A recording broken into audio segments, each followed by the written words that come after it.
is highly focused. The agenda is relevant, timely, and forward-thinking. The attendees and the speakers, they're experts in their field. The event's organized. The staff are friendly and helpful. My favorite part is the app. It really keeps you organized. And when you come to a conference like this that has multiple tracks and you're wanting to kind of cross tracks, which they allow, which I think is fantastic for someone who's multidisciplined, it's really helpful. And they encourage you to network. And I think that's really great.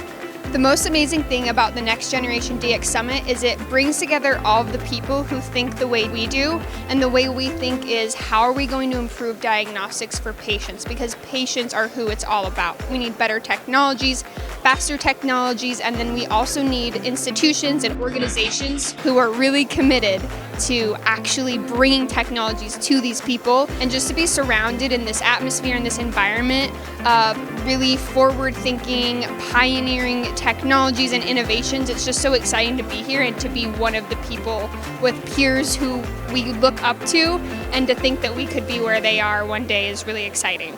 This is our third or fourth year. We really enjoy it. We're a sponsor here. It's great turnout. It's a very poignant show. There's a great crowd. Everybody comes to the booth. They come to our presentation. We found it very worthwhile.